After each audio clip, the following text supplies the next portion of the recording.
There's a quiet kind of strength in choosing stillness, not the stillness of avoidance, but the stillness of clarity, the kind that no longer seeks to be seen, validated, or praised, the kind that recognizes your worth is not up for discussion.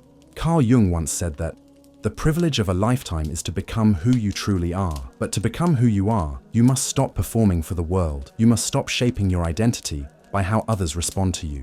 The need for approval is often born from early wounds, moments in childhood when love felt conditional, when your value depended on how useful, obedient, or entertaining you were. And so, the pattern forms. If I do more, give more, please more, maybe I'll be enough. But approval is a hunger that can never be satisfied. The more you chase it, the emptier you feel. In ancient spiritual teachings, there's a principle often overlooked in the modern world. Real love doesn't scream. Real truth doesn't rush. And real value is silent. It doesn't beg to be seen. Your constant availability is not always a virtue. Sometimes it's an avoidance of your own inner silence. And sometimes it's fear wearing the mask of kindness. You reply to every message not because you're present, but because you're afraid to be forgotten. You say yes to every invitation, not because you want to, but because no sounds like rejection. But what if the rejection you fear is actually from your own self? What if the person you've abandoned the most is you? True healing begins when you turn inward, when you stop running toward noise and finally sit with your unmet needs, your tired soul, your unseen wounds. You are not here to be everything for everyone. You are here to be whole for yourself. The journey inward isn't glamorous. It won't earn you applause.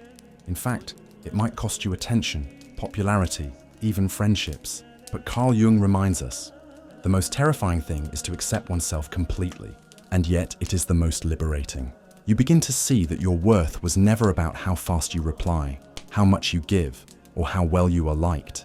It was always about how deeply you live in alignment with your truth. Truth doesn't yell, it whispers, and often it whispers when you are alone, disconnected from the world's demands. In the stillness, you meet your shadow, your denied emotions, your suppressed anger, your buried sadness.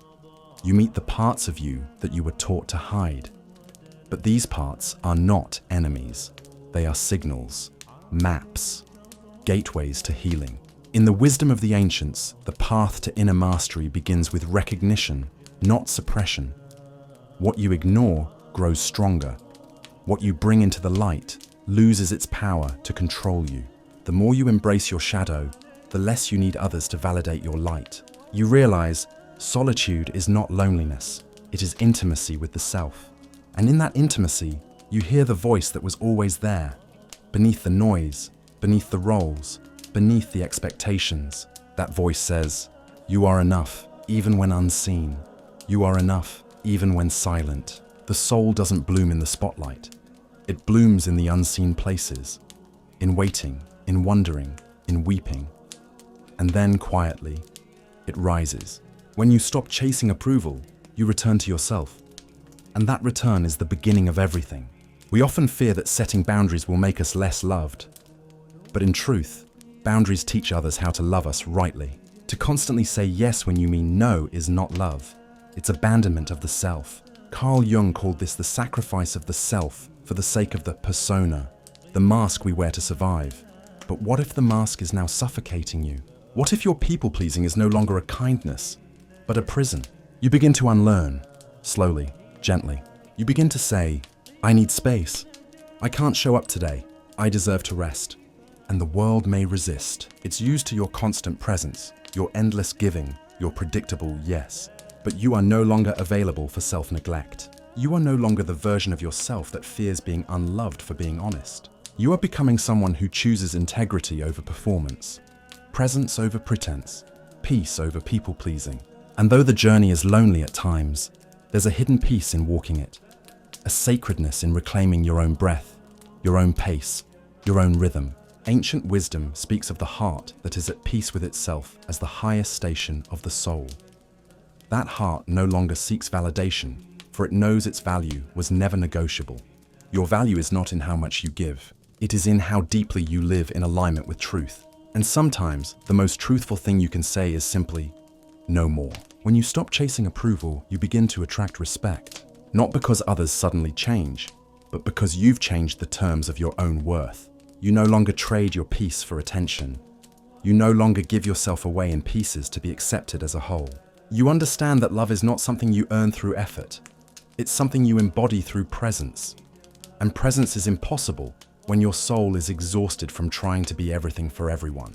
Carl Jung believed the path to wholeness was not about becoming someone new, but about remembering who you were before the world told you to be someone else. The ancient mystics taught the same, that the soul is already complete, but it forgets. It forgets in the noise, in the chaos, in the pleasing, in the proving. Your job is not to become worthy. Your job is to remember you always were. So now you breathe, you pause, you return, not to performance, not to perfection, but to presence. You may still be kind. You may still give, but you give from a full place now, from truth, from alignment, from love, not fear. And that perhaps is the quietest revolution of all.